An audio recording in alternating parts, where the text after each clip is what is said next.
have the screen thing on them, and so if I wear them, then it's you can't see my face at all. Right. See that? There's the lightning. I love seeing y'all get so excited about weather. There we go. We are set. Okay. Welcome, everyone. Like we were just discussing before we went live here, Mercury's definitely in retrograde, and with the Facebook and Instagram outage for 8 hours today, technology's been a little dicey. So hopefully everybody who wants to see this is able to see this live, and if not, can watch the replay of it, recording of it. You could tell we're live now because my brain has left my body. Okay. So, hello, everyone. I am Randall Ollier, founder and president of Fernway Collective. And with me is my trusty BFF, Kristen Josval, board member, volunteer, colleague, museum studies professor, incredible human. And today we are so excited to have Megan Rosenbloom with us, the author of this month's book, Dark Archives. Megan, would you like to introduce yourself a little bit? Oh, okay. Well, I'm a librarian. I am collection strategies librarian at UCLA, but while I was writing the book and for most of my library career, I was a medical librarian. And before that, I was a journalist, and so that you get some of those journalist vibes in the book as well, because I sort of take you along on this journey, and I'm really into rare books and history medicine and all that kind of, and death and death positivity, and all sort of comes out in this strange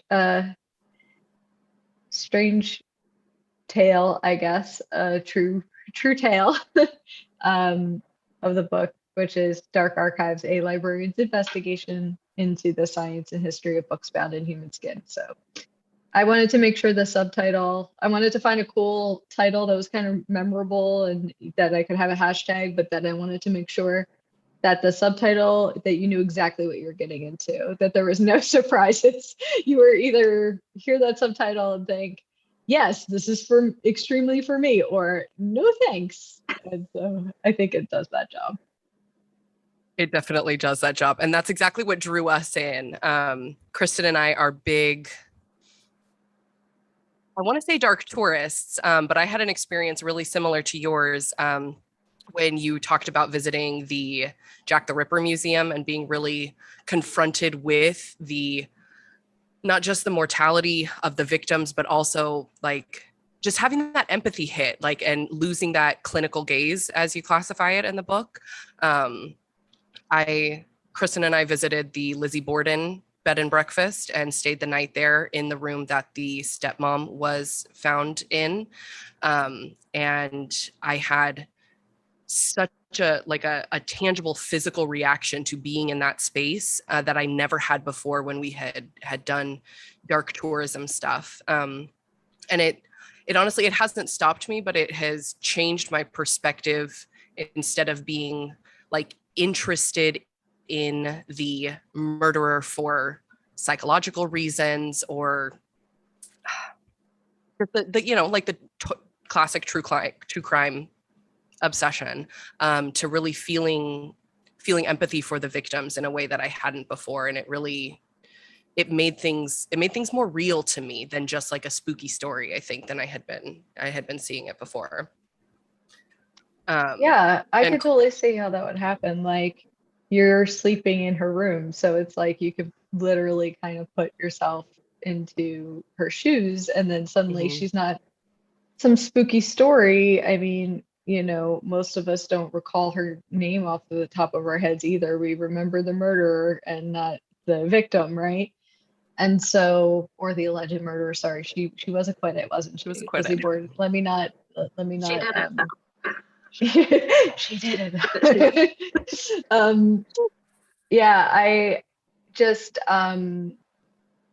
yeah, it's like there becomes time passes and there's already a sort of deeper fascination with the perpetrator than the victim. And then as more and more time passes, the easier it is to kind of lose sight of the humanity of that person for the spooky story or the spooky thing.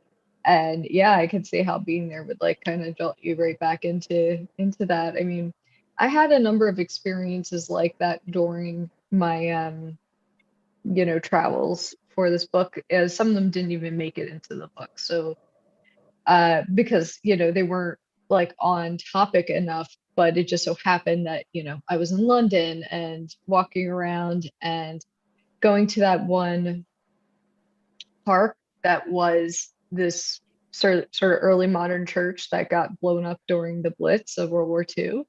And it's a beautiful park, and it's got that sort of capital R romantic feeling of it's like a crumbling, half blown up church with, plants overtaking it. So it's really beautiful, but it's also you're standing there and thinking it wasn't all that long ago that Nazi, planes blew this thing up. And like, so you can really think about, for Americans, especially mainland Americans, a lot of folks don't really have that sort of feeling of what it was like during the Blitz, and like how all of these amazing historic buildings, everything around you was just getting like literally blown up and falling apart and everything like that. But then seeing that shell, it just really like hit me on that level. It was both beautiful, but then what it was. And I wonder how many people kind of walk through there and walk by and don't fully, like, maybe don't know why it looks that way and don't know what it is or don't think about it and just kind of walk on by. But it really kind of hit me like, wow, that imagine being like hiding in that basement during an air raid or something like that. Yeah. And as you say that, I wonder too how many people walk by places like that. And what's it called? Goose stepping, when you're walking over a grave, right? Where when you're walking by a place like that or over a place of intense energetic imprint and you feel a little chill, but you don't know the history of that place. So I wonder who sees it and doesn't recognize it for what it is, and who feels it and doesn't recognize it for what it is. And I wonder too, when you held these books in your hand, did you have, and you talk a lot about trusting your gut and trusting your hunches in here, did you have any sort of different energetic feeling when you held one of these books of human skin in your hands than one of pig or goat? Or is it a lot like legend tripping, right, where you feel the vibes you expect to feel because of what you hope it is or what you think it is? Yeah, there's no kind of, I've never had any sort of experience where I touched something and was like, oh, clearly this is human skin or something. It's not like that at all. But I think that sort of what you do feel when there is something that has written in it that it's bound in human skin, you're going to it to see it for that reason, then it's sort of like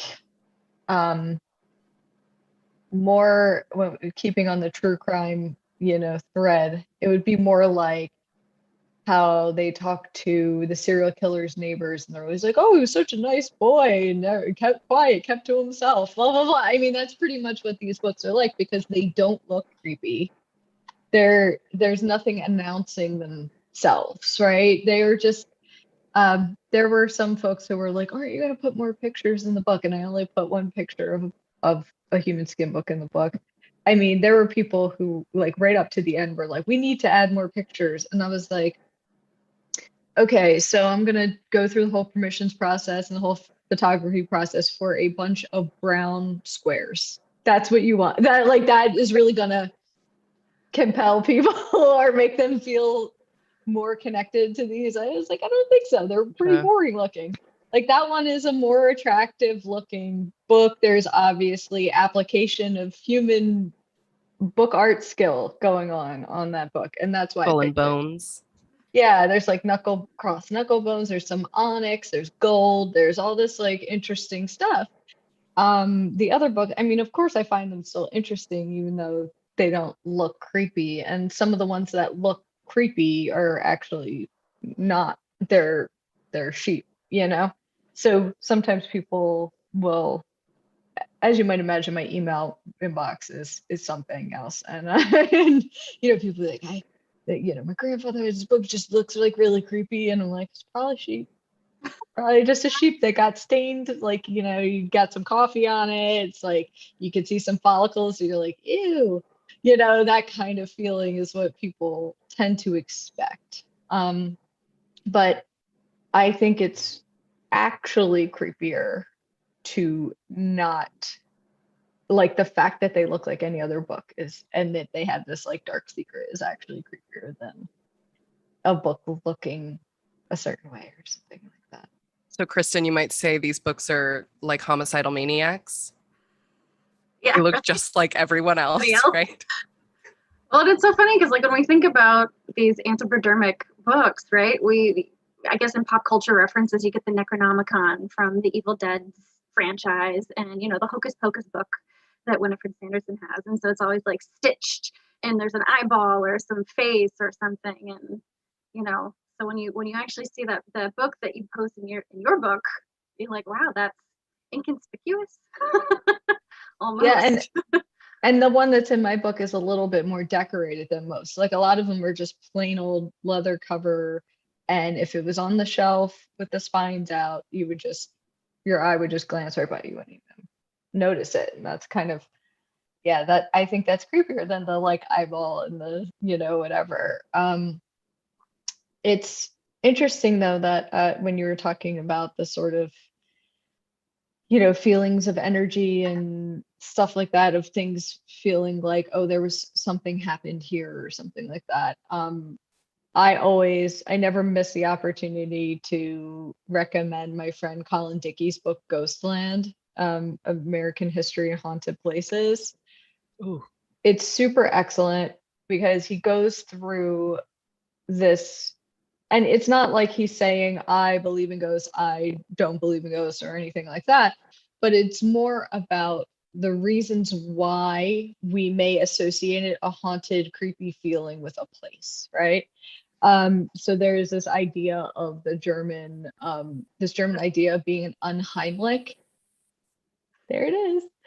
Of being like unheimlich, like unhomely. There are certain angles and weird like architectural things that to humans just feel like there's something in our, you know, distant past that makes the certain like angles or certain things about a house just feel either like comfortable and homey or really like weird and uncomfortable in some way. And so a lot of haunted houses have that sort of like idea, like places that people call haunted, they feel weird. I actually had experience like that at the Tower of London, because I got to hang out after dark at the Tower of London, which was like the coolest, literal coolest day of my life. Like, talk about history nerd, like, because I'm friendly with the Raven Master there. And so they're after the tower. So the yeoman warders, the like beefeaters or whatever, of which the Raven Master is one, live in the Tower of London. They like live inside. And so when the gates close for the night, if you were already in there, you can hang out. And they have a yeoman warders bar that's like only the yeoman warders and their like friends can go to and stuff. And so Chris walked me around and told me all the ghost stories of the various like places and stuff. And you know, having a couple pints, whatever, having a grand time. And then I had to go to the bathroom and they told me like, oh, go out and like turn right. And I look out and I didn't see anything to the right. It looked like a wall. So I turned left and I remembered that where the big public bathroom was, like, and I went in that public bathroom and it was completely pitch dark. And I was like, nope, and just like turned around, like ran. I was like, nope, nope, nope, nope, nope, nope. And then as I was running back, I saw a light like in the other place where they were telling me to go. I was like, that's where the bathroom is. Okay. But yeah, it was like there was a feeling I was trying to tell myself it's okay, it's just a little dark when I was in there. And then at one point I was like, no, gotta get out of here. I mean, that place was built in 66 or something. It was built like around the Norman conquest. Just crazy. So yeah, if ever a place felt like haunted to me, it was like the Tower of London. But yeah, so I did that on like my trip while I was researching in London, but that story didn't make the book or anything like that. I see Polo's interested. We're talking about spooky things. Polo's really a big fan of spooky stories. Oh, is he orange? Yes, he is. Yeah. I just got it. Tabby. I just got an orange cat, and I got twin or like same litter Siamese mix dumpster kitties. And one has like the sort of white face with the like darker, more Siamese look, and then I have one that's he's angular like a Siamese, but he's an orange and white tabby look too. And so his name is Gory for Edward Gorey, and the other one's Shirley for Shirley Jackson. These are my two spooky writers that are favorites in our family that also were really into cats. Shirley and Gory. I also have two litter mates, and their names are Elizabeth Cordelia Borden and Oliver Tobias. I don't know. Twist, I guess, is his last name because that's who he's named for. And they have an older brother named Mr. Darcy. So we're big on literary and spooky kitties over here too. Before that, I had a cat for 16 years and her name was Benicula. Oh, I love that. She's a little tuxedo cat. So you love cats, you like spooky, scary things, you engage in tourism. We would love to be friends with you and travel. Kristen and I, how many spooky places have we been together? New Orleans, Salem. We went to a lot in the Czech Republic and Germany, New York, San Diego, and LA. I mean, bunch of places. Yeah, Kristen and I met, we both did our undergrads in archaeology, and we met on a dig in Sweden working on a Viking era site, and just hit it off right away. And Kristen is a museum studies professor, but also does folklore studies at University Texas A&M. Texas A&M. Yeah. I was like, I'm going to see UT. Texas A&M Galveston. That's scary. I know. That's why I was like, I'm going to say the wrong thing right now. I'm not a Texan, so I don't get it. But yeah, so with Kristen's concentration in material culture, and I'm a PhD candidate in mythological studies. And so with our forces combined, like your book is just a perfect fusion for our interests. And my dissertation that I'm currently working on is not on spooky, scary Victorian era stuff like this, but it is on the disenfranchisement of minority groups. And so I really was surprised to find in your book that you were discussing that as well. And your discussion of Phyllis Wheatley, that's somebody I've never heard of before. And I'm very appreciative for you bringing her into my realm of understanding. And you talk a lot about medical dissection as a punishment for murder, but then also it's something that happens just to paupers and the disenfranchised and people how did you phrase it? The friendless dead. And I'm curious, what is it about them being friendless and not familyless? Is that a phrase that was used in the 18th, 19th centuries, the friendless dead specifically? Yeah. There was a phrase that was common, especially in England, called the friendless poor, which just meant it wasn't necessarily that included family, but it just basically meant that there was no one that they could find easily, right? So not necessarily that there was no one at all, but that there was no one they could find that could, say, pay to get to release your remains to, right? So it's not even necessarily that that there wasn't family, but maybe your family was too poor to like be able to,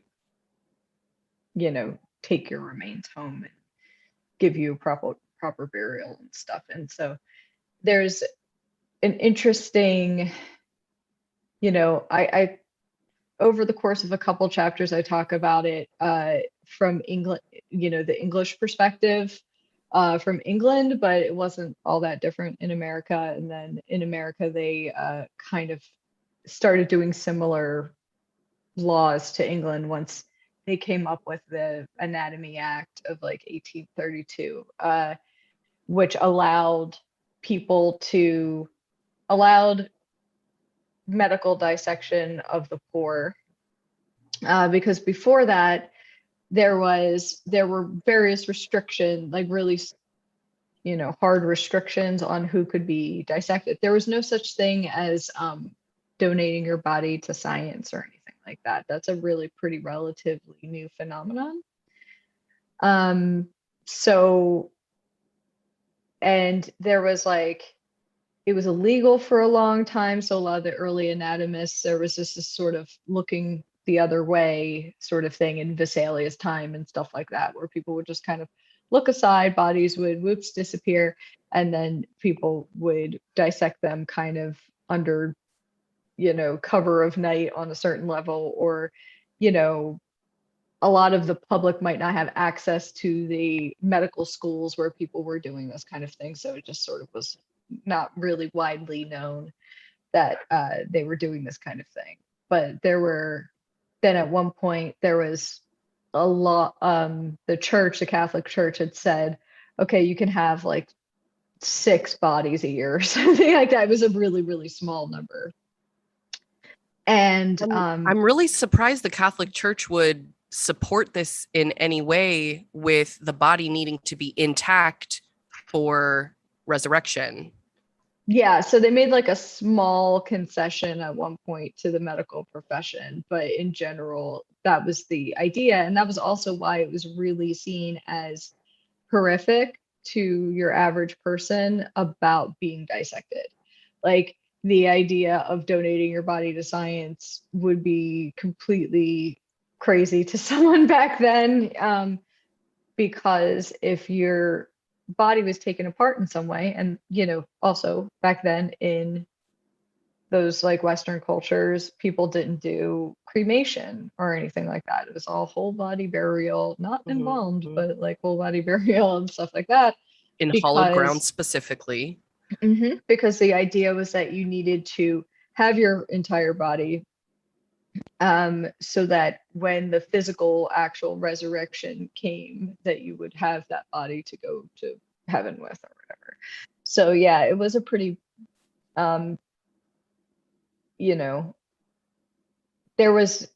were conflicting sort of needs between a burgeoning idea of modern anatomy and learning about the inside of people's bodies and how they work, versus the supply issue of where are you going to get these bodies. And so it became very commonplace both in, Europe, UK, Europe, and in America, for medical students to grave rob, basically, to go and dig up fresh graves, or to hire people to do it if they had more money.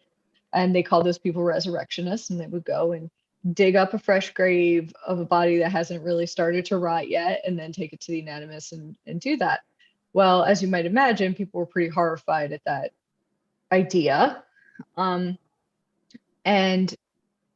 Ruth Richardson, who I cite in the book, who wrote this great book called Death, Dissection, and the Destitute, talked about, there was this idea that the development of these laws to allow, to allow doctors to dissect the poor was seen as a positive because suddenly there was this legal route to get bodies, and so it lessened the need, the demand for stealing people's bodies. But one of the things that didn't really get looked at that point in medical history was that it was basically a law that was passed to make it so rich people's bodies weren't like stolen, right? So it was like, well, the rich, they had various ways of trying to make it so their bodies didn't get stolen. They would pay people all night to like stand outside of the grave until the ground got too hard, and then it would be harder to dig up and you'd start to rot by then, so your grave might be safe that way. Or in some places you can still see evidence of these things called mort safes, which were like cages around the whole coffin in order to deter people from digging up people. And then you see things on the internet now where it's like, this was vampire protection and stuff, but that's not what it was.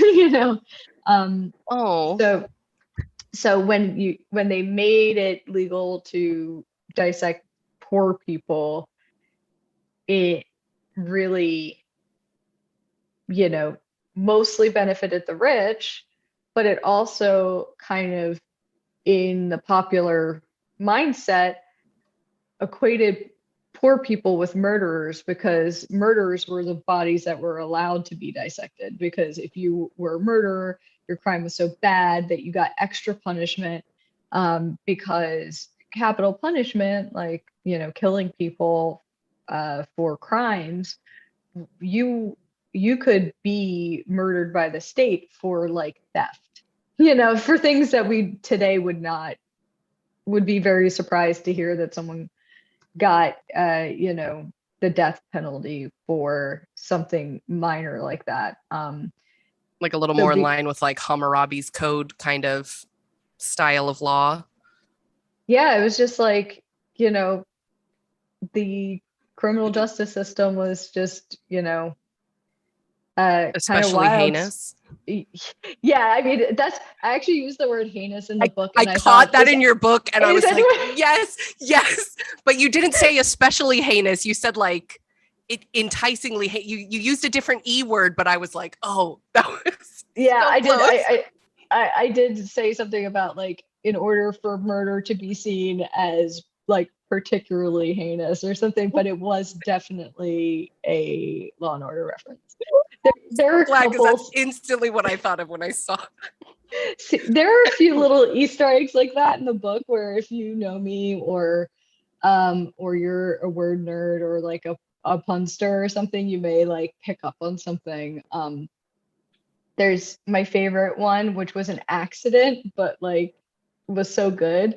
My husband noticed it. I had him like looking over stuff during copy editing. And it was in the scene where I was in the tannery, in the leather tannery. And I talk about like, balls, that I sheepishly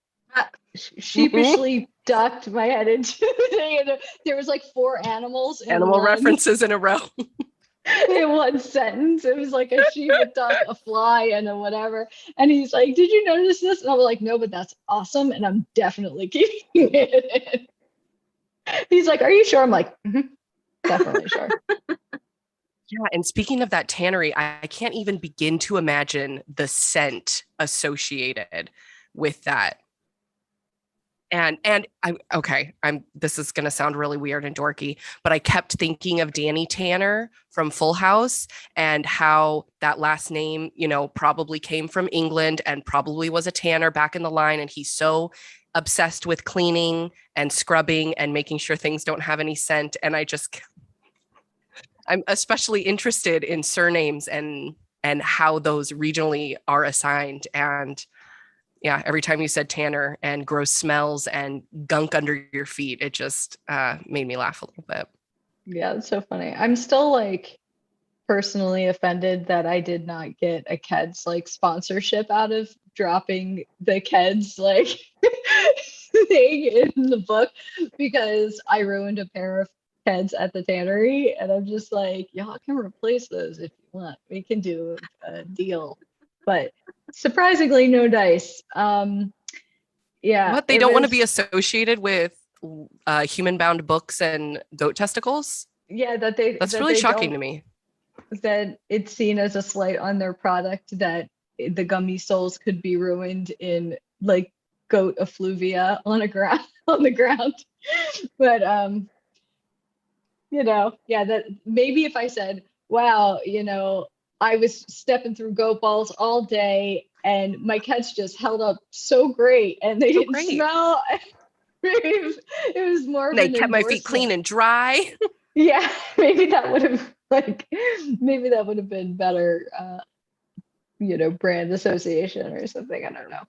But yeah, the smell was yeah, that was one of those really like writerly challenges, was attempting to convey a sense like smell of a very bad smell with it, like trying to be something that people could at least evocative enough that people could like get a feel for it. Yeah, it was it was challenging. So and what I landed on was this one weird tripe sandwich that I had, and that it was super disgusting and I couldn't eat. Like I ate one bite and couldn't eat it. And it was my friend Jonathan Gold, who had just died at the time too when I was writing it. So it made me like really sad. But he was like the only person that ever won the Pulitzer Prize for food writing. He was like, he would have been able to write this. That's the thing. If I would have told him, I was like, hey, the thing that this reminds me of is Lampredoto. Can you assist me? He would have been able to write. He would have been able to write a description that everyone would have got it. And so I was especially missing him at that point where he could have really like helped me get it over the line, right? But I think the main thing with that, like Cal's fourth stomach sandwich that he told me to go eat in Italy on my honeymoon, and it was like really repugnant, was that it felt like not like you were eating something, but like something was being like pulled out of your like nose or something. Like it was just like the meatiness of it. It was almost like extra sensory or something. And that's kind of what that experience was like. It was like so assaulting.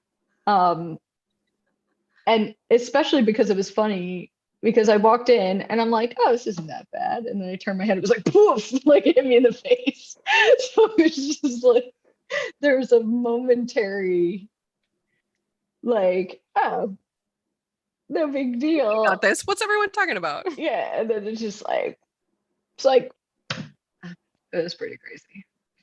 But since then, I've kept in good touch with Jesse Meyer from Pergamena, and he's just like amazing, interesting guy, doing really amazing work with museum folks, like curators, and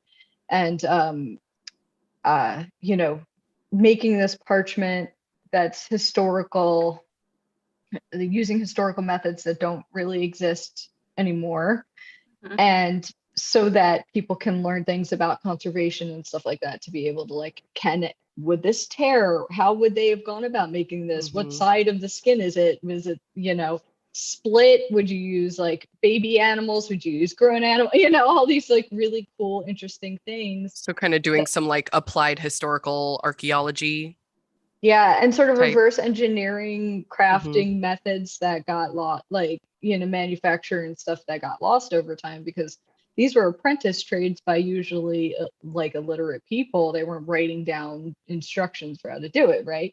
So some of these methods, like, people don't know, and the best they can do is sort of work back through artisan, artisan knowledge and try to like piece together how it may have been. And that was like really interesting to me. And there's a video, if you Google it, on, I want to say it was like Business Insider, where someone did a video of Jesse in the tannery doing his thing. So if you want to judge for yourself, about whether I did a good job describing it, you can see him like scraping the skins and like blah, blah. And I did not see the Mountain Dew on the ground, like the Mountain Dew looking stuff. It just, that was the stuff that really, it stuck with me. I like literally wrote in my notebook Mountain Dew with fat floating in it because it was so, this like unholy bright yellow color that just felt like it could not be natural, right? But it was. I'm sorry, I'm really grossing everyone out right now. No, I mean, I'm grossing myself out. Like when you vomit and you have nothing left and it's just that bile, like that kind of color. Yeah, basically. We've all been there. Kristen, Yeah. you were there on your staircase one night, I remember. Killer night. We've all been there. Yeah. It is really gross. And you just kind of so then what ended up like the experience of going to the tannery, it wasn't like a stunt, like I'm gonna go do this thing. It was really like I had some legit questions of like huge gaps of how did they actually do this, and it was not easy to find how people did traditional like leather book leather tanning, let alone what were some of the possible differences that may have arisen given the very like specific situation of a human skin bound book, and like how did they get it from the body to the book on the shelf stable for almost 200 years, right? So there was just really like I had a lot of process questions and stuff. So I went there for that reason. It ended up being a funny story, luckily. But yeah, I either hear from readers that they love that part, and that's the part that you're always just like, that really sticks with them, or people saying like, I basically skipped that chapter. No, go for it, Kristen. I was going to say that like that was one of the things that I loved so much about this book, is that when you were going into all these different facets, it really brought into this authenticity, and it wasn't just the lore associated with anthropodermic books. It's like, no, these things are real. And one of the parts that really resonated with me is something that I end up talking about in one of my courses. I teach museum law and policy and ethics, and we talk about this differentiation of what's a cultural artifact and when is it human remains. And we have an entire unit on human remains. And when you were talking about like, because law associated with human remains is fair, in its infancy compared to a lot of other things, that when you were talking about it's, if it could be regenerated on a person, then it's, considered something that, like, can't, what was it that you used? Something like with hair and nails, there's laws against that. And then when it's abound, only from a dead body, though, not a living body, because a living body can regenerate it. Right. And then, but there was that juxtaposition of when it had been turned into a cultural artifact, it's no longer considered under the legality of human remains. And when you were talking about NAGPRA and all of those things, or I was just thinking about like, man, we talk about all these things in my classes, and I can't wait to bring up this book specifically into my lesson plans and show them like, no, this is like your life. Like people are still because then what about when the skin is decorated with a tattoo? The tattoos, but then it's on a living body, but then a dead body. I mean, that's clearly an artifact. And we have that issue in archaeology too. What defines an artifact and what's just like a natural piece of the environment? And it's just its use and intent. And then how do you know what the intent is? What if a barber saved a ponytail that they cut off of a client and then that client dies? Now what is that ponytail?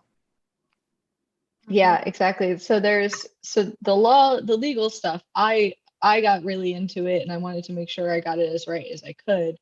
And again, there are some readers that are like, it falls apart in the legal stuff because I wasn't really as interested in that as the more narrative, like historical stories. But if you're a nerd about that stuff, it is really interesting because like I was fascinated, like making sure, learning and like checking with lawyer friends to make sure I got it right, because the things that got me were that the laws are so different depending on where you are, and that there's only one law in the United States that has to do with human remains that is federal, which is NAGPRA, the Native American Grave Repatriation Act. And that was like 1990, right? And so it only deals with certain kinds of human remains that belong to Native Americans. Other than that, there is no federal law. And so there are laws at the state level, and some of them are like incredibly vague. And so when people say, wasn't that illegal, or isn't it illegal now, or could you do that now? The answer is, well, actually, that is a really complicated question for these reasons. And when you talk about museum studies, museums have long been, uh, been caretakers of various human remains, either human remains just outright, or things made from human remains through the application of skill, as they put it in the UK, right? So you see things at like the Pitt River Museum that are, it's like, oh, I have this rattle and it has like bones on it and stuff like that, like tribal artifacts of various kinds from various places. I'm sure, where they came from and how they got there is another big question that's been a lot bigger of an important thing than it was in the past, or that people suddenly realize, hey, maybe some of this wasn't cool to do anyway. But so there is a lot more tradition of understanding that there are a lot of nuance and context and laws and things, and our sensibilities change pretty like consistently and continue to about the appropriate, like how appropriate it is for human remains to be on display in a museum, and what context, the sourcing of it, the like getting communities involved with the ways that they're dead or displayed or not, or whatever. Libraries don't have that tradition for obvious reasons, right?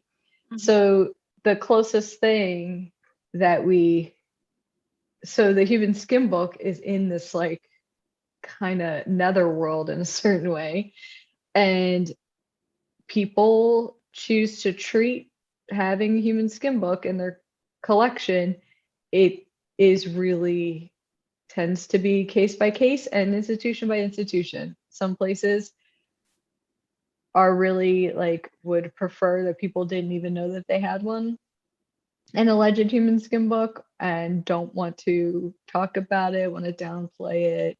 No one's ever said you cannot come see this as a researcher. No one's ever done that to me, but definitely like, we don't want to test this and we never want to test it, or I'm going to have you talk to my lawyer and we decide it wasn't a good idea, or something like that. Like that kind of thing happens. Or people just will like never answer my emails. And again, that also makes sense because it's a pretty weird email to get. It's like, hey, so I hear you have this like dead body in your collection. Can I take a tiny piece of it to find out if it's real? Like that. I get it. I get the hesitancy. And because it's also, especially now, even since the beginning of me starting this work around 2015 and now, I think people are even more hesitant about like, maybe I don't even want to open that can of worms.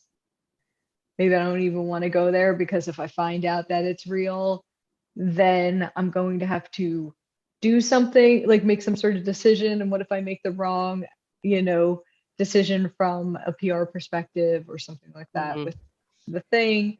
So so they prefer to have like a Schrodinger's book situation on their hands forever. Yeah. And would drive me bonkers. Of course I would rather know, but that's just me, like I would rather know than not know. And I feel like a lot of these people, these institutions may end up finding that their book is not real.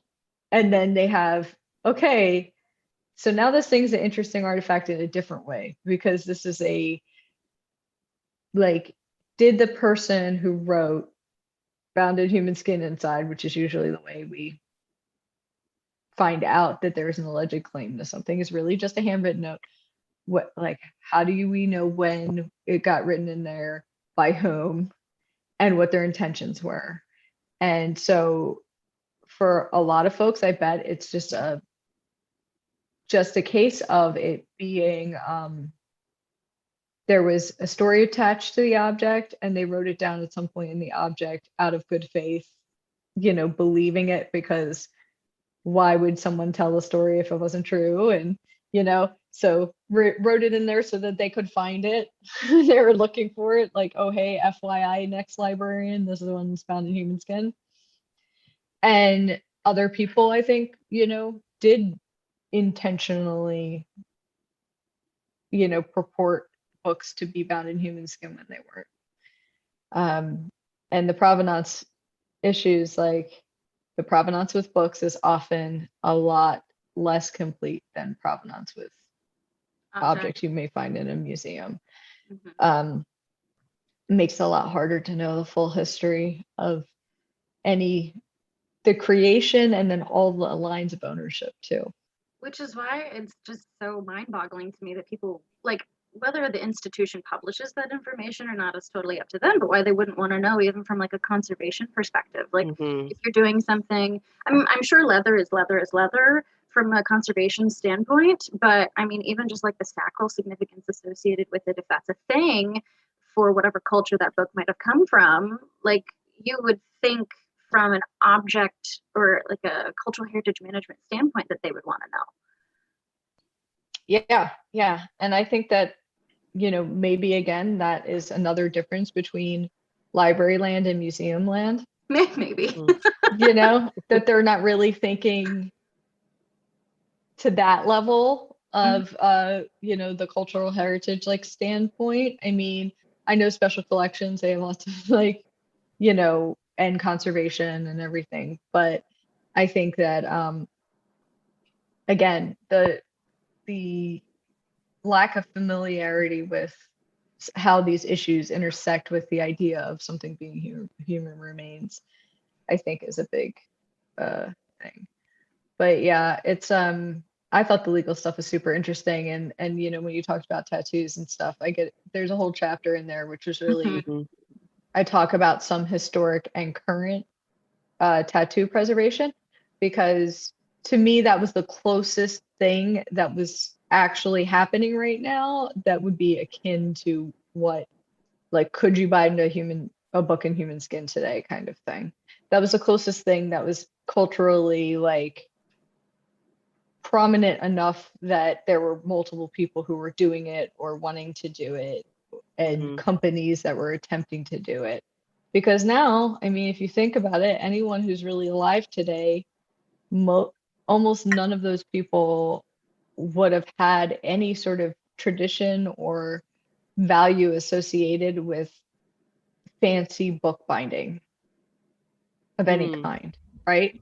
So it doesn't become, it is not the normal way someone would show their wealth and, intellectual and artistic, kind of acumen by getting their books rebound from the original into something else. And rare books today, if you had an original bound anything, that is so much better than something that was rebound. So the taste and the, what they see as valuable has also changed a lot. But I haven't really told anyone this yet, so scoop. But and I hope that I don't regret it, because it should be happening. Is that I'm working on a project with a rare bookseller, Ian Kahn from Lux Mentis. He sells a lot of contemporary art bookbinding, and he sort of does a lot to promote the art form. And when the book was coming out, my publisher allowed us to take some of the text blocks of Dark Archives, and a bunch of artists have created art bindings of the books. And we're gonna have like a little digital display, and I think we may even have some of the physical ones to show at the Mutter Museum event. I'm gonna do 2 in-person events for the paperback launch. So one's at the Mutter Museum on October 24th, and then the other one is in Los Angeles and at the Philosophical Research Society, which is like an occult book library thing. and that's on November 7th, I think that's Saturday. So I hope that we'll have them in person in Philly to like for people to see. But I insisted there would be no human body parts of any kind because they were like some of the artists were like, please. I'm like, no, no teeth, no hair, no like, well, we're not doing that. But people did some like the small things I've seen so far are just like they're all so different. They're really incredible, like works of art, and it's just an art form, like I said, that's like not really as prominent as it used to be. So it was really cool to be able to like have artists doing this work on my book. It's like so Heck neat. yeah. Like somebody used some animal bones in some interesting ways, very elegant looking. And someone else learned how to tattoo just to tattoo the animal leather of a cover. And then the other ones I haven't seen yet, so it's like a big surprise for me. Pretty That's really exciting. And will these events be open to the public? Will they be ticketed? How does that work for us to come and join you? Because LA is a hop, skip, and a jump for me, so I'd love to be there. Yeah, the tickets are already up for the LA event. So if you Awesome. go to Skylight Books, you can just click on through to that. I'll be interviewed by my friend who is also in my book club that I'm a part of, Chris Connolly, who used to be on MTV when I was a pup, and is still on, ABC and ESPN and all this stuff. He's a great interviewer. So Chris and I have been in a like talk about lucky. I like moved to LA and ended up getting into like the coolest book club full of like cool smart people like him and Janet Fitch, who wrote White Oleander and like a bunch of other amazing books. So this is like we've been in a book club together for like almost 10 years, I think. Wow. So I just asked Chris, I was like, hey, you know, help? And he's such a sweet, like nice guy and totally was like, absolutely. So I'll get the treatment. Will I cry? I don't know. Find out. But Remains to be seen. yeah, remains to be seen. Chris actually he's such a sweetheart. He gave me, my book came out during pandemic at like the height this time last year. And I had this whole national book tour plan that went away, and this is my first book. So this was like my, rodeo, like me going my first rodeo, and then nothing was the way it was supposed to be. And supply lines got messed up and all sorts of things. Yeah. But Chris was such a mensch that he sent me, like on my pub day, I got a package from Chris and it was a Flyers jersey. Like I'm from Philadelphia and I was like, oh, that's really cool. Like, he knows that I like Gritty a lot, like the mascot. Uh-huh. And I was like, oh, that's really cool. But I like didn't open it or anything. And I just kind of was busy with stuff. And then later on I opened it and then I saw that he put like where the name goes on the back, it says Dark Archives. And I was like, that's awesome. And so this year for Halloween, I'm gonna be Gritty and I'm gonna wear my like Dark Archives like jersey. I love that. I knit a hat that looks like Gritty's head. I'm going to say I love that, but also I have to say that I'm an Anaheim Ducks fan. So I appreciate the hockey part of it. I'm a Pens fan, so I'm sorry because I know Pittsburgh and Philly. Yeah, didn't I think that was the moment where Gritty like went from being an abomination to Philadelphians will like fight you over him was when he told the Pittsburgh Penguin on Twitter, like sleep with one eye open, bird. Like, that's what he said. And it was like so awesome. So yeah, so I got my Halloween outfit sorted because of Chris. That's awesome. But so amazing. Love that. Yeah. So that's so that one, both events are vaxxed and masked. And the other one's at the Mooner Museum in Philadelphia, which also, if you two, with your tourism, if you have not been there, oh boy. I've been there once. I took students actually, and it was, man, in 2016. So it's been a minute since I've been there. But when you opened the book talking about the meter, I was just taken back, and you're talking about the giant and all of that stuff. And I love that museum. I talk about it in all of my classes, and they're like, "You're really morbid," and I'm like, "Have you met me?" Well, it's kind of like much like my book, it's not for everyone and extremely for some people. So when people ask me for recommendations for what to do in Philly, it's like, well, if you're me, like you're a nerd, you're a book nerd and a creepy person, you can do the twofer of going to the Rosenbach Museum, which is like a book history museum that most people don't know about, in where I used to be a docent. And then you can walk to the Mutter and do that in the same day, and you get in. They at least used to have a deal where you could get in for like a 2-for-1 ticket. That's like Cool. spooky nerd fantasy camp right there. Also around Halloween, the Rosenbach, because they have the original notes for Bram Stoker's Dracula, they usually do this amazing Dracula puppet parade, like giant puppets, like walking down the street. Yeah. Okay, we got it. We got to do that.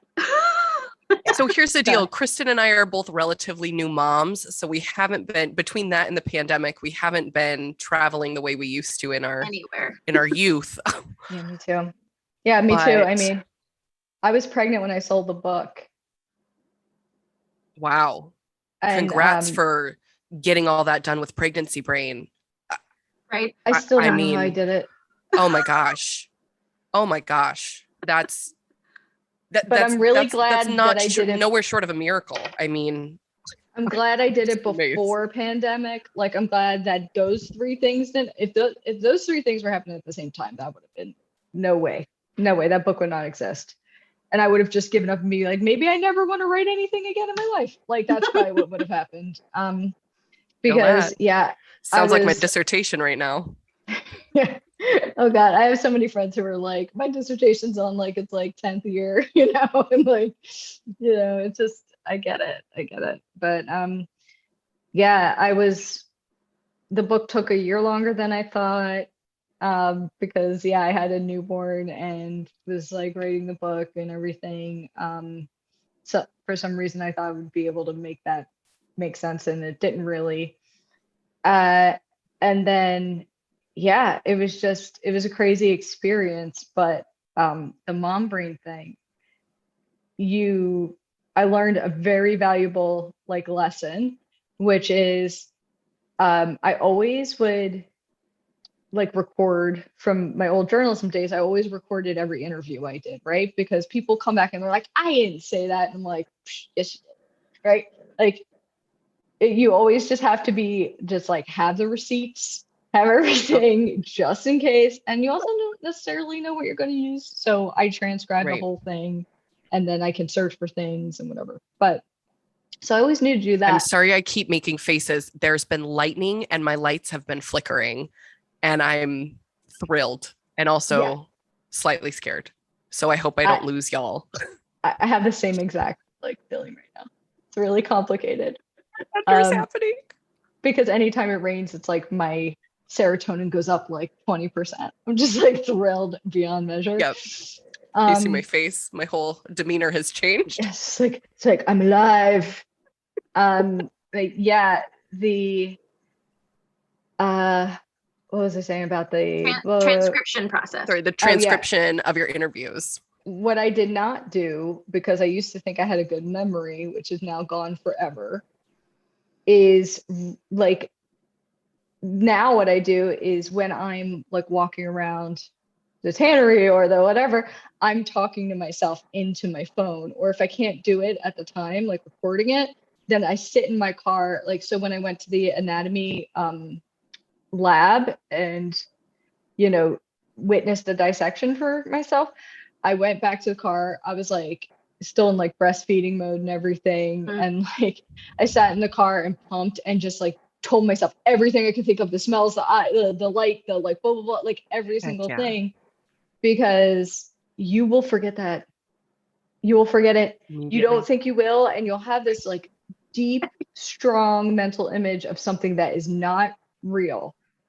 Like, for some reason in my head, I was like, as I approached the like red door of the Boston Athenaeum or something, like in my head, I remember bright red door. And I was like, you know what? Let me just check that. And I like Google street, like, checked it. I was like, not red. Why is that red in my head? It's red in my head, but it is not red. And so it's just like, good thing I checked. And then after that, it was like, that was like pretty early on in the writing process and stuff. And then I was like, okay, from now on, it's like every single thing. And if I don't record it when it happens, I do not pull it out for later. Mm-hmm. Yeah. People's memories are faulty, and mom memory is like, it's incredible. I remember more than I ever have, but not about academic stuff.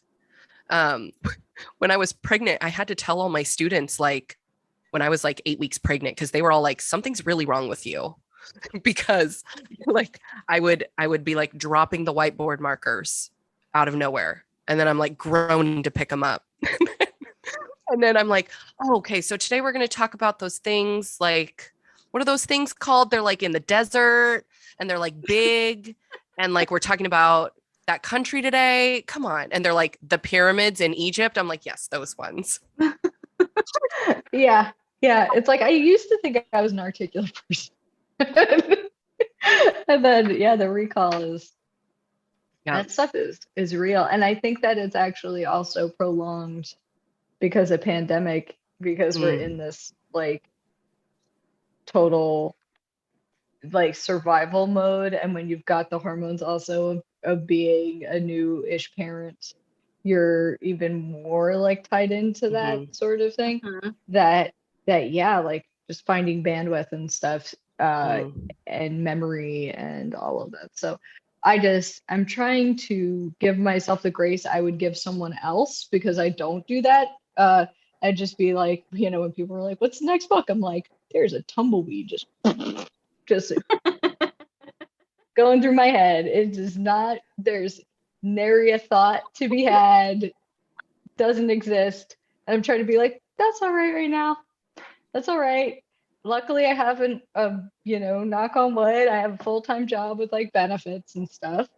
And so my livelihood is not riding on me immediately coming up with a brilliant idea that will surpass an idea that took me like 5+ years to like get into fruition, right? So I'm trying to be okay with that, but it is scary, like the idea of maybe like, what if I never have a good idea again? I had some ideas and then saw other people do them, and I felt, much to my surprise, I wasn't like ruined, but kind of like, oh good, that person did it and I think they did a good job, so now I don't have to worry about that.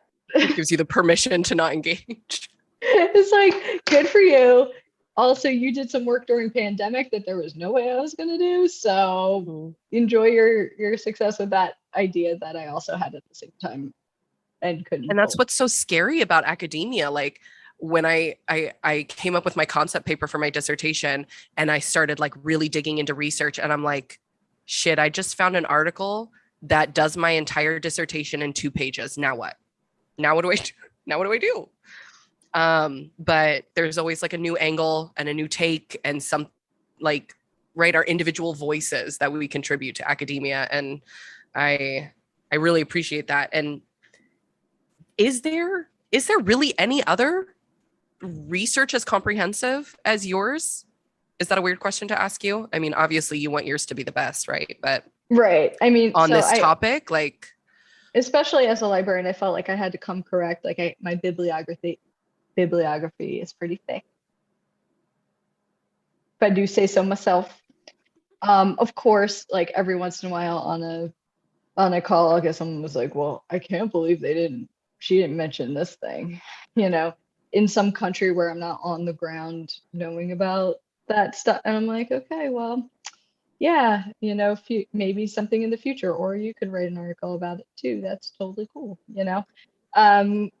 Like, I don't have to be the only. Pouring rain now. Is it? I can't even see now because it's I think Hashtag Southern Californian. Hashtag Stormwatch 2021. yeah, it's like totally black out there now, so I have no idea what's going on. I don't hear anything because I've got these earbuds in, so who knows? But yeah, I just yeah, there's some like I think there are a lot more books in France than I have been privy to, and I say that in the book, right? And so I'm actually so a crazy thing too is that, and this is one of those wait do you tell high school Megan that this happened things where it's like I've gotten contracted for 3 translations so far, and one of them is French, and the French publisher is like, can you please come in the spring to promote the book? I'm like, oh no, I'm busy. Like, yeah, yes, I'm going. Do Absolutely. you need like an assistant or do you A need some help baguette. with I that? need someone to like help me hold all the carbs I'm gonna eat, like just like carry them I could be like alongside. your official Macron gopher or Yeah, something like that. something like What they're that. called. That's gonna work. Because I just like I can't believe that. It's crazy, It's but amazing amazing. too. And then you're going to But visit the catacombs, of course, when you're there. that was what I did the last time I was there, and I had been there like 3 or 4 times before. Is like because I minored in French in college and was pretty fluent. Right now it's pretty bad, so I need to really brush up in order to be able to do things like promote a book and get around. I'm a little nervous about that. But yeah, I used to go whenever I could go somewhere, I would choose Paris. Like that was like my main thing. So when you're talking about traveling, but so that I guess that's gonna happen in the spring, and that's like unbelievable.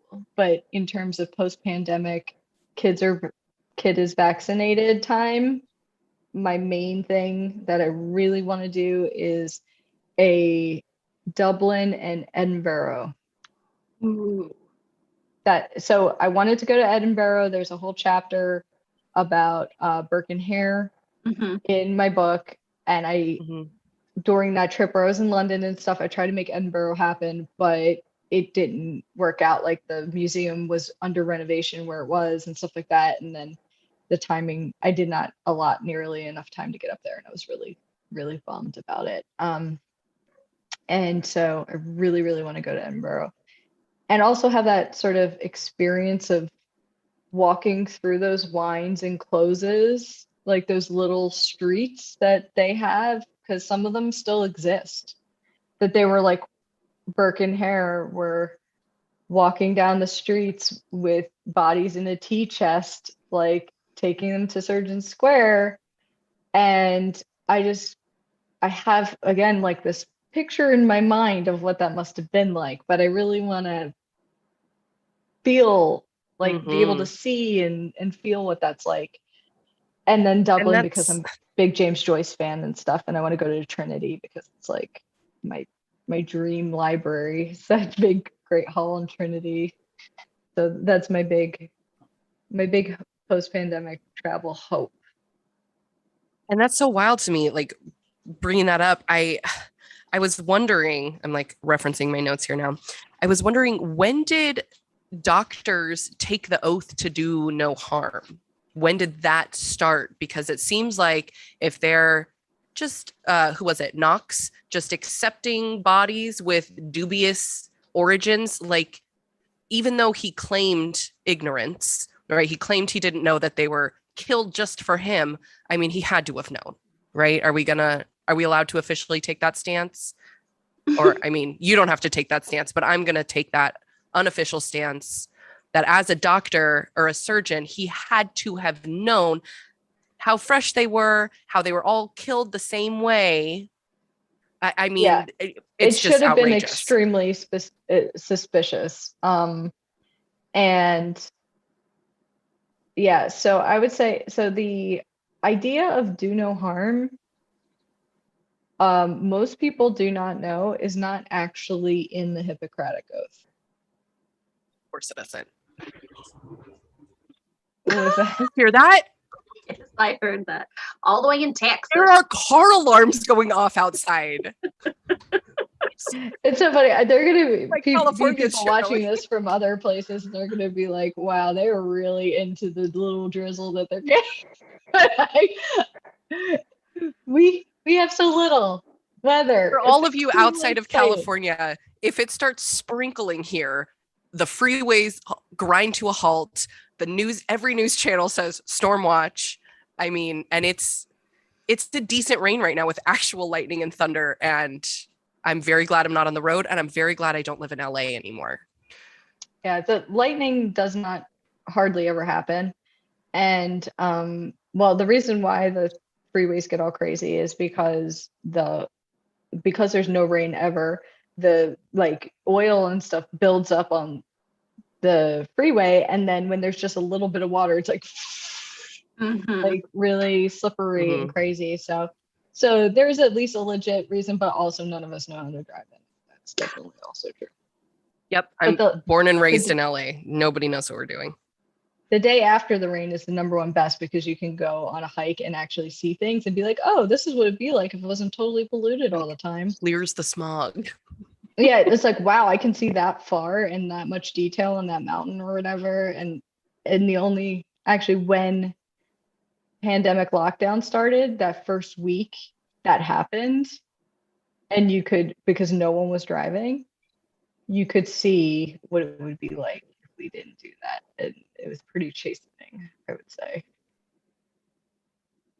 It was amazing. And all those memes were coming out, and like of Loch Ness with the Loch Ness monster. And it's like, nature's returning. Humans are the real are the real virus. Okay, but sorry, back to what we're doing. I'm looking up the Hippocratic Oath right now, and it literally says on this page, it also does not explicitly contain the phrase "first do no harm," which is commonly attributed to it. So I feel silly. And it also says here that most medical schools don't require it. And so does that mean that there's just a different code of ethics that they need to agree to? And I guess my real question at the root of all of this is, where the hell were these ethics when these doctor surgeons, barber surgeons, depending on the time period, right, when they're doing these experiments? And I was so pleased when you brought up Johnny Depp in the book, because I'm just like thinking about Johnny Depp in Sleepy Hollow with this like gritty, grimy, Victorian, like creepy, ghastly playing situation happening in these autopsy rooms in the name of science and medical research. And I'm horrified, of course, and how you're talking about the treatment of minorities and disenfranchised groups and women, and the power imbalance that has existed basically since the beginning of like Western industrialized medicine. I don't know if that's really the right phrase to use for that. Like clinical medicine, because it's like the idea of the clinic, instead of being, I have a doctor who is like my family's doctor. Like we say family doctor, but back then it was really like the doctor would like come to your house and help you and your family, and like had maybe a couple families. And it was not the hospital system of care and people learning in the hospitals and stuff like that. So the whole system of, you need to have some science classes, you need to have actual like any specific credentialing at all, and you learn by opening up dead bodies, and you learn at the bedside of patients in hospitals. And that idea of that is clinical medicine, and it's still pretty much the same as it was when it started around the French Revolution. And it was definitely better than what came before, which was basically an apprenticeship with an old guy. You would just go work with a guy, and you would kind of learn some stuff from them, and you would have very few patients that you worked with. So you're probably not really like keeping up with any sort of advancements, or, or seeing enough patients to understand things like variation of different bodies or different presentations of things. Right. And that's a great point, because the standard is the white male body, right? And the standard of medicine and the standard of care and the standard of textbooks. And you went into that a little bit with, even today, modern doctors think that there's a difference with specifically Black patients having a different type of skin or a different pain threshold or something like that, which of course is incredibly problematic and leads to so much distrust in the medical community. And I mean, we're seeing that right now with the pandemic, right? Where there are whole minority populations and traditionally disenfranchised populations that don't trust the medical community for good freaking reason. But at a big time like this, where it's really important that everybody's getting vaccinated. So doctors are still people, as we're seeing with like nurses who are not getting vaccinated. So as a individual, that infuriates me beyond, measure.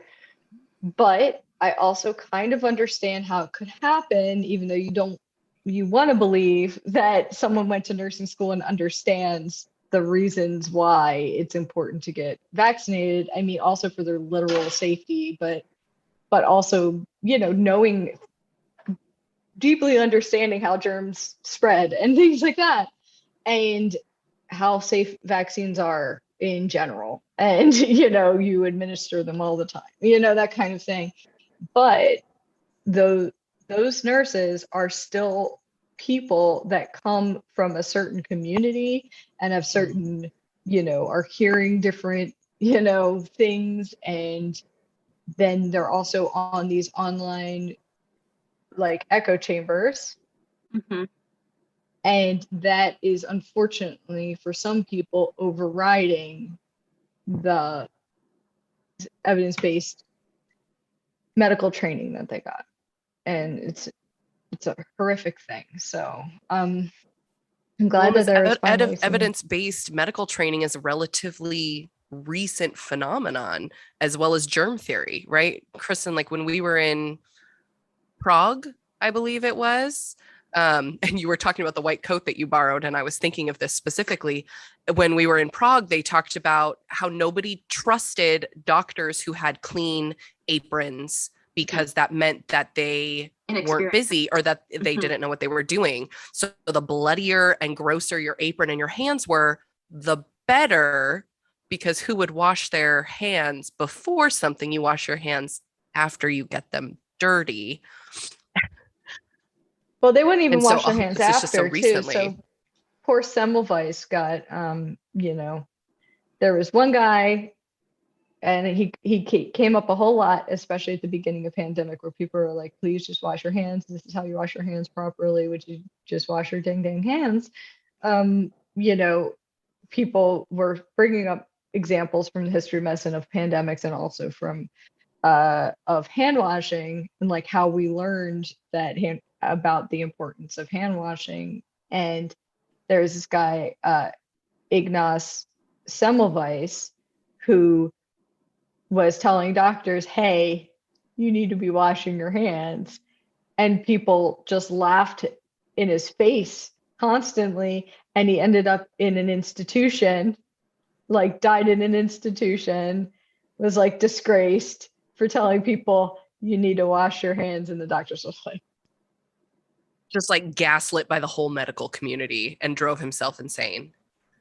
Because he didn't know why. Like, I don't think there was still like not an understanding of the microbes that caused the thing that the hand washing was preventing. He just found that when people washed their hands, there was like less, infections during childbirth and stuff like that, And so. Yeah. And I was just saying, bringing up childbirth, I was really surprised when you brought up midwives in this book. I feel like that's the last thing I expected in a book about books bound in human skin.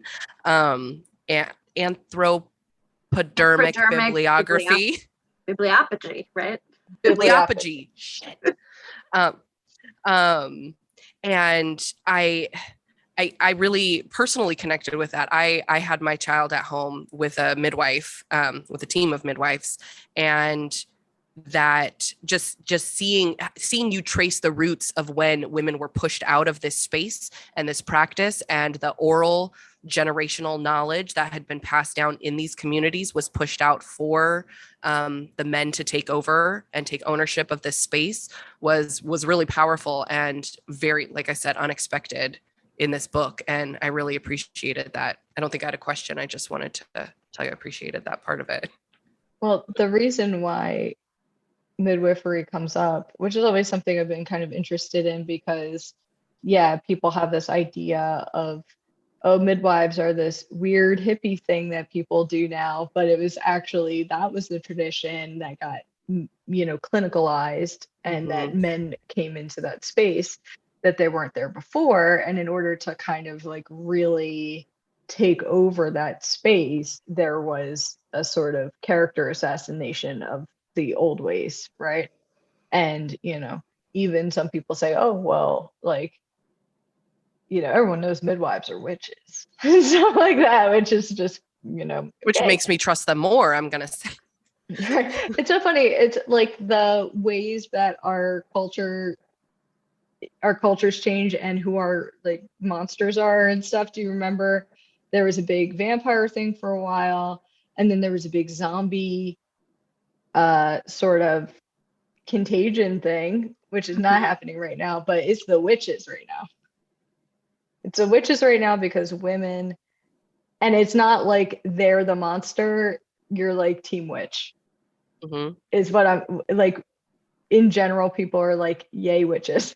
And I think it's because of, all the things that have been happening, both with the pandemic, but also during the Trump administration, is that the powerlessness like that women feel is like, it's enticing to think about having access to like otherworldly power in certain ways, or to have great knowledge of the earth and the things that come out of the earth in order to do things like healing and stuff like that. So but in the reason why the whole midwifery thing is in the book is because there are 3 books bound in human skin. So part of the reason why I'm doing my event at the Motor is not just because Philly's my hometown and because I love it there, but also they have the largest confirmed collection of human skin books in the world so far, at 5. And 3 of them, due to the sleuthing of the former librarian there, Beth Lander, she was able to positively identify the person they were made from, which is not a very common at all thing to do, to be able to do. And so we know that they were from the skin of a woman named Mary Lynch. And so I tried to do some research into the extent I can about who she was and were the circumstances of her death. And, of course, most of the information that's available is through the gaze of the doctor collector who made the book, right? And his notes inside the book, which were way more detailed than most in the books that he created, helped me figure out some things. Like, he said it was tanned in a pot de chambre, like a chamber pot. That was the clue that there was urine involved in the process. And then I talked to Jesse to kind of fill in the gaps from there and stuff like that. But the 3 books that were bound in human skin. So his name is John Stockton Huff, and he was an early-ish male, like obstetrician midwife thing. And the books that he had rebound in the skin of a woman were all very early works about women's health in some way.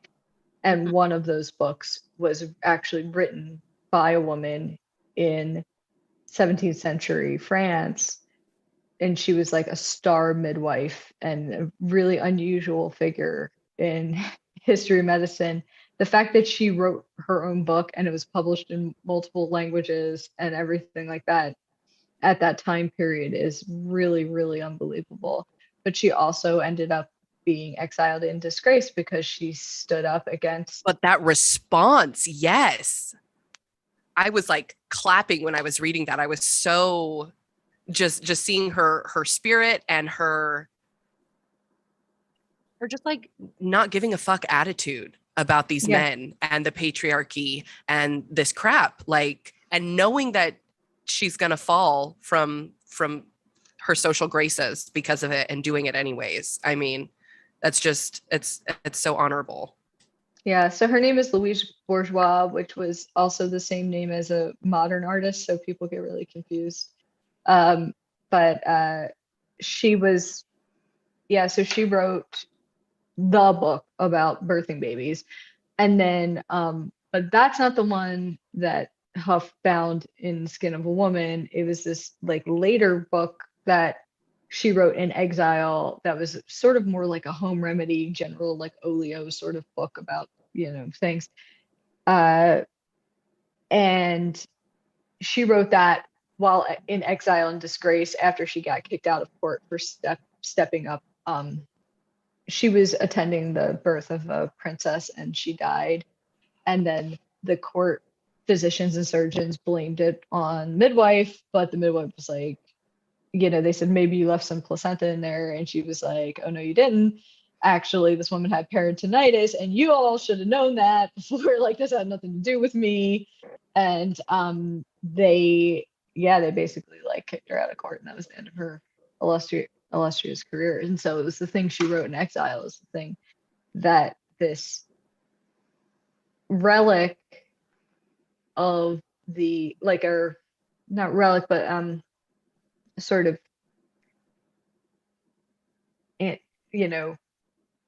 not the predecessor, but the thing after, like, someone down the line of that war that got won by the male clinician doing obstetrics and stuff. This example of this guy used the skin of a woman to bind her book in it. And did he do that as some sort of like F you? No, I'm sure he did not. He probably, if I had to make a guess, did it because that was the oldest, rarest book that he had. He had like 3 really old books about conception and stuff like that. And that book was published in like 1601 or something, is super old, rare book. And then he endeavored in his subject area, and he endeavored to make it extra rare by adding this human skin element to it. I'm sure that was the long and short of it. But from a 21st century feminist perspective, you look at this book and you're like, this has a very different context from me looking at it. Mm-hmm. And I know we have to be aware of that ethnocentrism and like bringing our modern lens and applying it to old things like this or to historical events and objects. But at the same time, that couldn't have happened without that imbalance of power, right? He couldn't have taken the skin of Mary Lynch and preserved it and did what he did without that privilege and that access and that power. And even though it wasn't necessarily spoken about at that time, like, I mean, doesn't mean it wasn't part of the equation. Yeah, so because she couldn't, and like this is even before the time that an idea like medical consent even existed, right? So it is so dear to us now that it's really hard to imagine like times before that existed. And so, but it didn't, there was no actual legal or ethical expectation that once you were dead that you had some sort of rights over a dead body, or that even that a doctor would have to seek consent to do certain things. And yeah, those things that change over time, those norms, like really fascinated me, to be able to point these out about like how much things actually change. But it's also that doesn't mean it's not worth discussing the impact and the power about, and like that these people were people, and were some of the like socio-cultural, political, racial, gendered contexts in which certain things were created. Right. And I mean, as women, we all know that even though medical consent is a concept now, I mean, obstetricians are still taught to hide the scissors for episiotomies when a woman is in labor, right? Like there's a lot of things that happen to birthing peoples when they're in labor that they don't consent to and they can't consent to. And a lot of assault, sexual assaults, obstetric, what do they call obstetric assault, obstetric rape, these things that happen to birthing peoples all the time, every day, still today, without their consent and knowledge. And at the end of it, people are like, well, I have a healthy baby and I'm full of hormones and I'm leaking out of orifices I didn't even know could leak. And I just want to go home and I want to put this behind me. And these doctors don't get called out for their crimes. That sounds a little harsh, but like they really are crimes. I feel very, very strongly about the issues that happen in the obstetric realm still today with all of this. But that's getting a little off topic, so I won't go on that rant. We're getting a little over our time here, but before we go, I want to make sure we chat a little bit about the death positive movement and the death salon, because I think that's a really, really important, incredible thing that you're doing that isn't touched on necessarily that much in the book.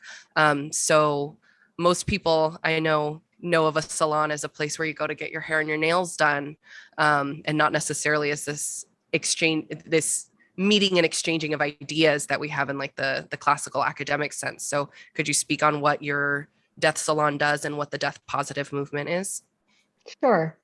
So the current status of death salon is sort of like on indefinite hiatus.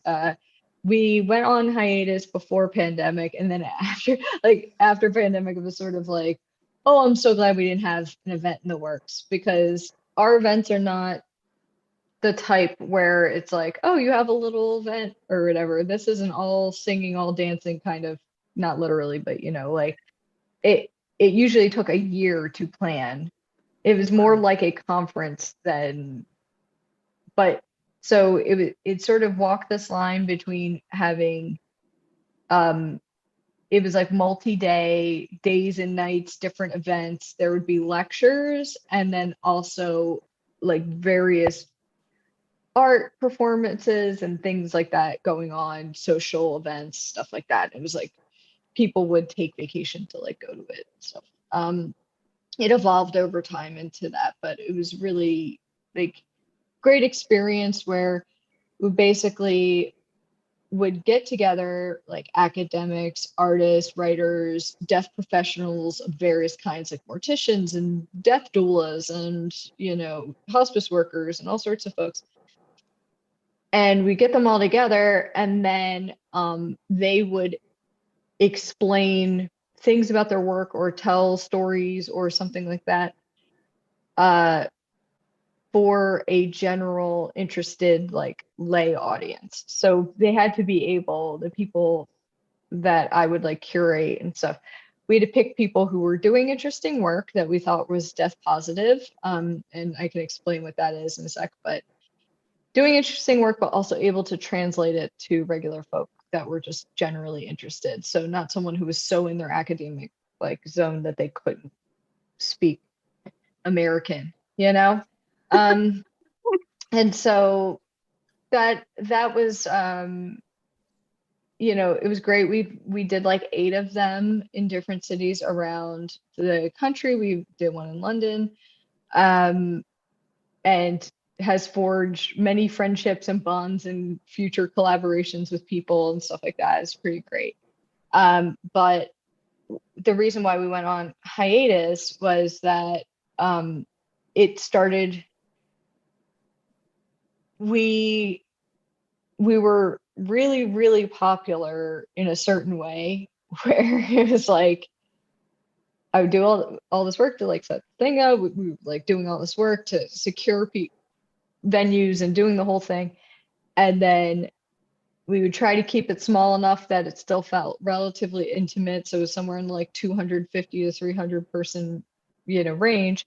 We would set the tickets for sale. They would sell out in a day, and that would be it. And so it was like we were kind of preaching to the choir, because some people would be like, this is my vacation every year, is that I go to Death Salon and I'll fly there and do the thing.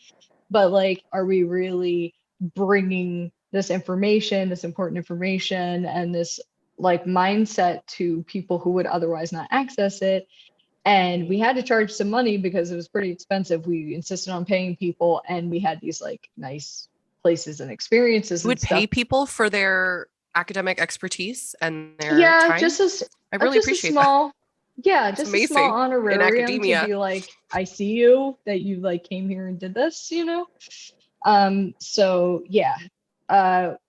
And we're mostly run by women. And so there was a definite like, no, you should pay me feeling that we wanted to share with others as well. Like, Heck we are yeah. not expecting your free labor.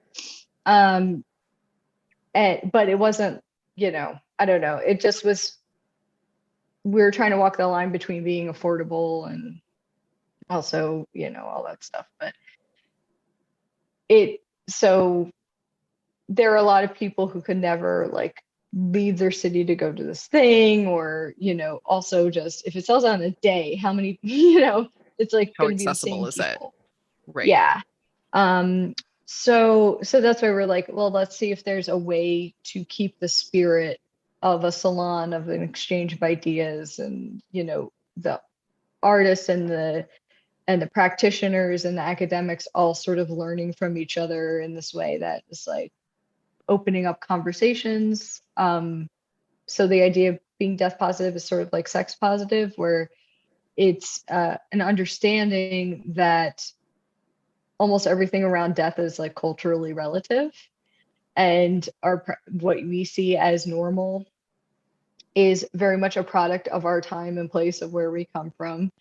And it was interesting because, you know, we were from a death denial society where people just, it's impolite to talk about it, we don't want to talk about it, and then when death comes into your life, you kind of panic and you just do what you hear other people do, but you don't realize you actually have a ton of options, and there are people all over the world and from different time periods who did it differently, and maybe you can learn from that and try to, you know, plan and do things that can make things like open those conversations with your loved ones, so that when it happens, it is not, you are just dealing with your grief and not the emergency of everything else. And also, this is the first time I'm even thinking about the fact that I would die someday, you know, that kind of thing.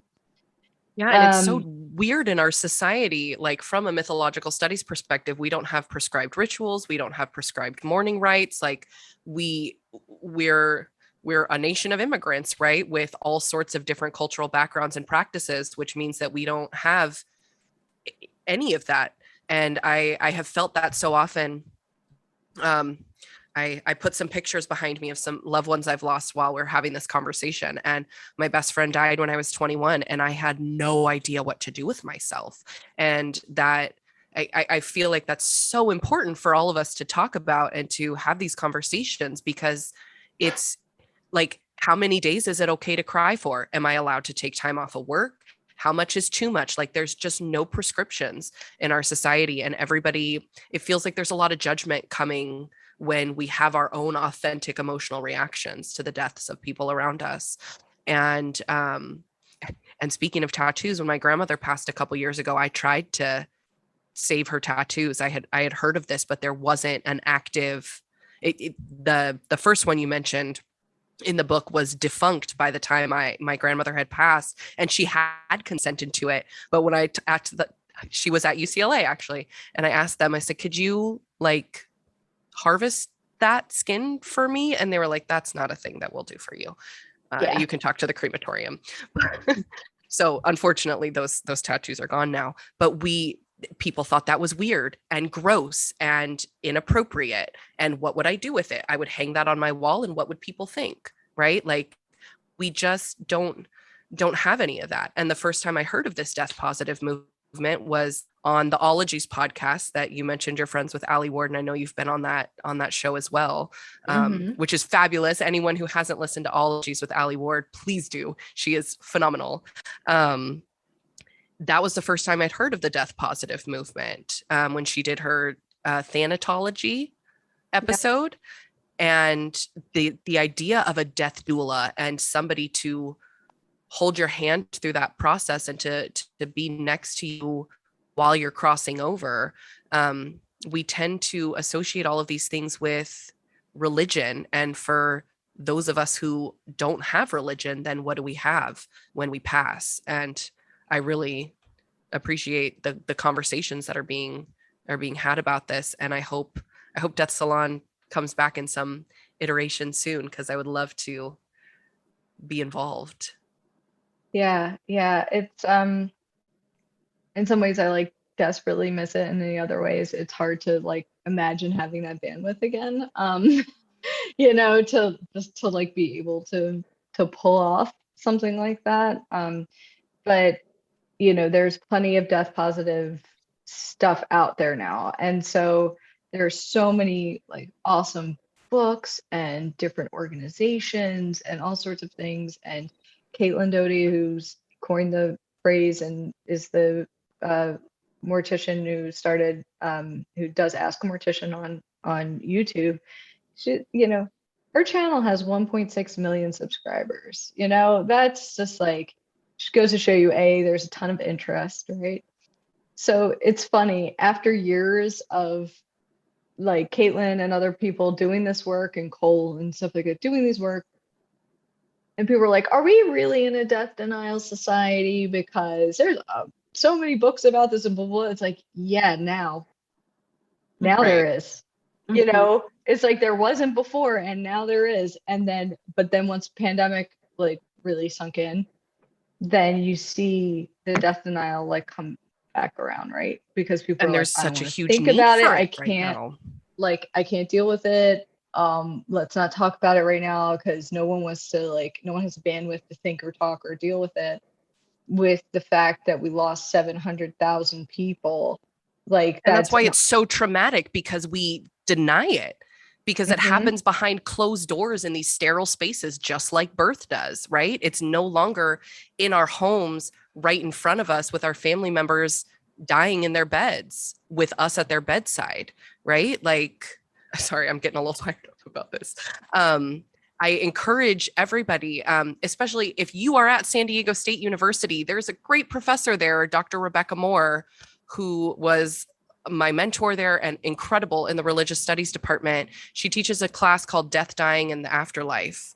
And she had us write up our advanced directives and think about what we wanted to do when we died. And that was the first time I had really confronted my own mortality like that, in a non-abstract way, right? In a really concrete, specific way, instead of just like something that'll happen sometime. And have these conversations with your family members, right? This started a great conversation with the women in my life about preparing, sitting at the bedsides. And I had a wonderful conversation with my grandma before she died, and she asked me to help prepare her body after her death. And that felt like the most wonderful, intimate thing I could do for her.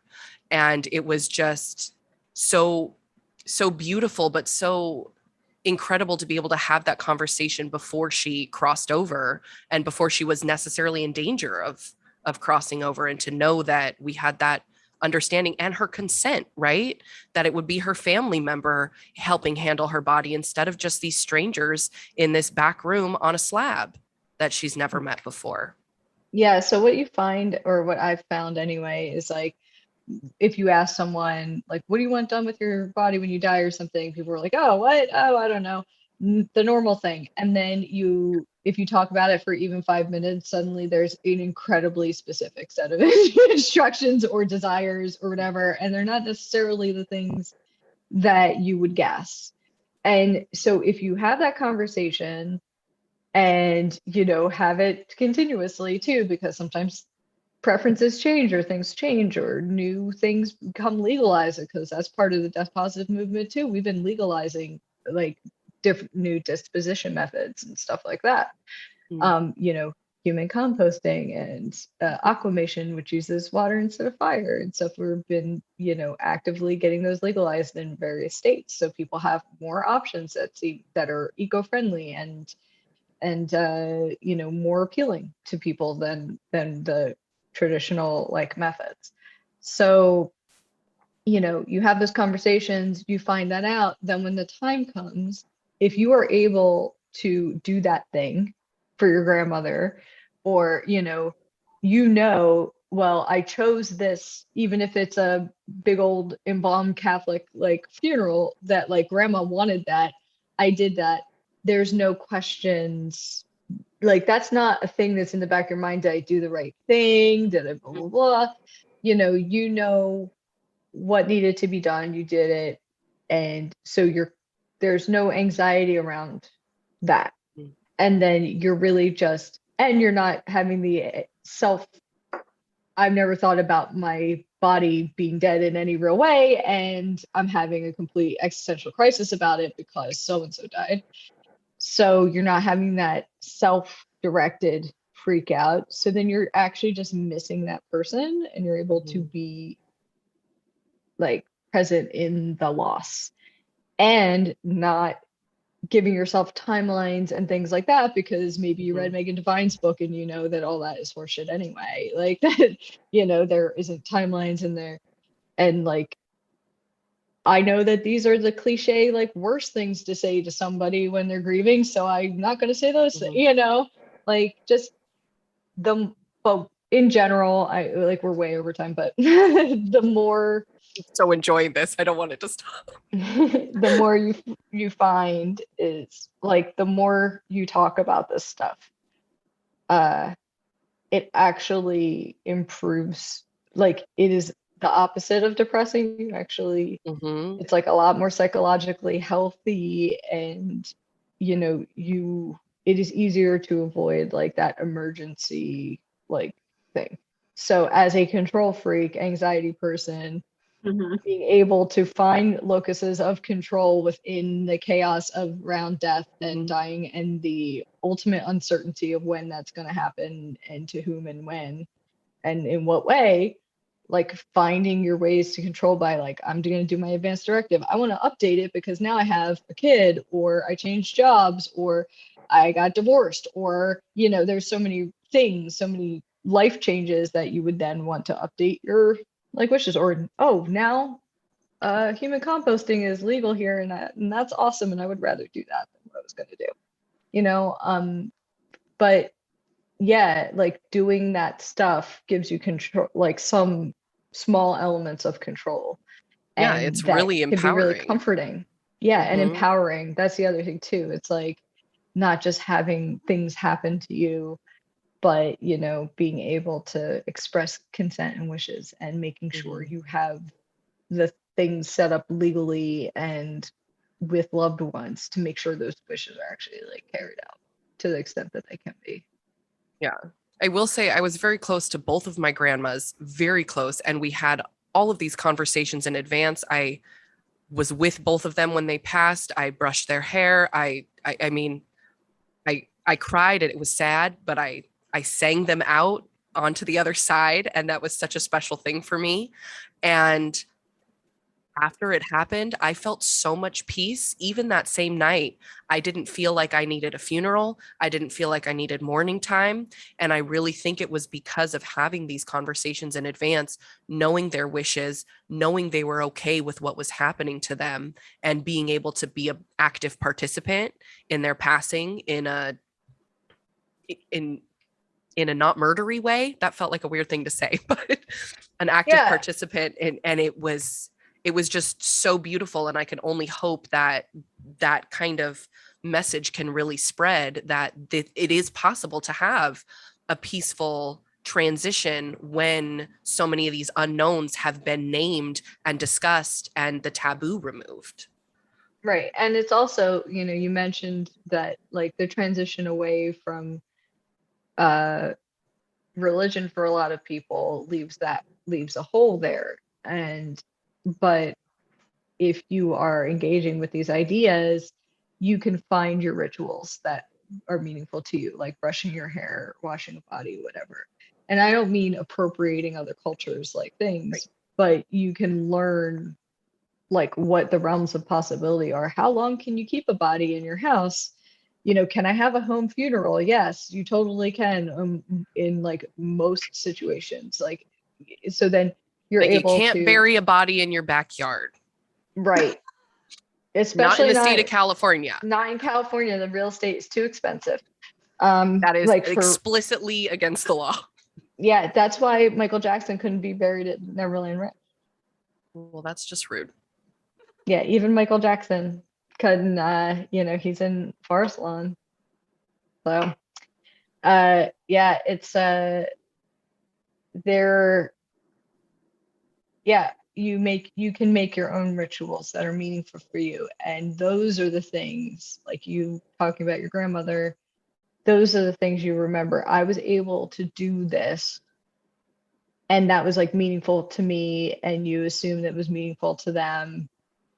And that those are the feelings of like, again, like having control over being able to do something, like instead of just being lost in helplessness, like being able to mark a change is really important, no matter what it is. To like ritualize that moment in a really personalized way. And it doesn't have to be religious at all. Like I was singing, I was holding the hand of my grandmother and my family around her bed in a circle, singing Janis Joplin as she passed.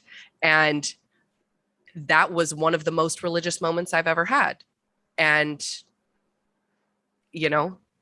I mean, Janis is a religious figure in herself, but that's a whole other conversation. But there are ways for everybody to make these passages, these specific moments, ritualistic and special in your own way. And in order to make something a ritual doesn't mean that you have to do what's always been done, right? So. And I think the personalization is actually the thing that really resonates with people and is memorable and cathartic, and in the past, I feel like especially a lot of times people would just do the religious thing even if that wasn't that person, and then that feels like a betrayal on another level too. So. 100%. Well, we are about out of time for reals now. But my final question is that I'm sure you've been asked before. You talked a lot about what your A plan, your B plan, and your C plan is for after you kick the bucket. And I want to know, why wasn't one of them binding your own book in your skin? I think that that idea really doesn't appeal to me. Fair enough. And I think part of the reason why is that I also like don't trust that thing wouldn't get somehow lost or donated or chucked in some way. Like even if I did like the idea, I just feel like it's just gonna, it's like, oh God, mom with all her books or whatever, just like shove them into the dumpster. Like, I just don't trust it. I just don't trust it. The permanence of it, and that any descendant of mine necessarily, I'm trying to instill a love of books in my child, but who knows, it could be a grandchild or whoever, and they could just be like so yeah, you don't want that coveted spot in your library. Just no, definitely not. And also I know how it's done too now, so that's like also really turns you off. Gross. Yeah, it's pretty gross idea to me. Also, I was vegan for like a long time, so going to that tannery was like really a step outside of my norm. But I think that the change, like we were saying, that changes in the book. I'm saying like, I want to donate my body to medical school that I'm at, and I had all these great reasons why. And then it's like, but this could change for various reasons. Like this thing could change, that could change. I could change my job. Guess what? Changed my job during a pandemic, right? Do I still want my A plan? Nope. Nope, not anymore. So I need to do that update. And we were working on getting human composting legalized in California. It did not pass, unfortunately. I don't know why. So it's not currently available in our state, but I hope it comes back up because it's amazing, like alternative to green burial at a place where there isn't much land to do green burial.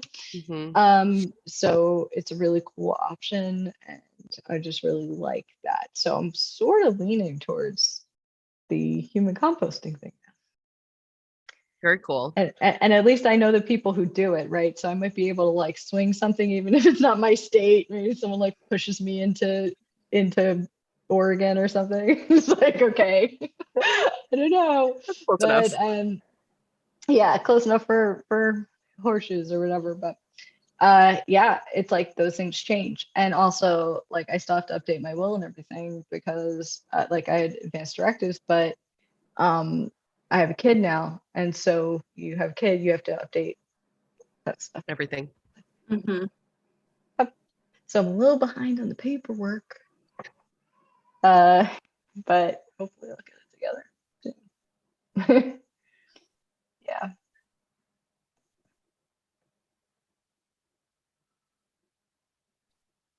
Did something happen? Randall, can you hear us? Sorry, I can't hear you guys. My AirPod died.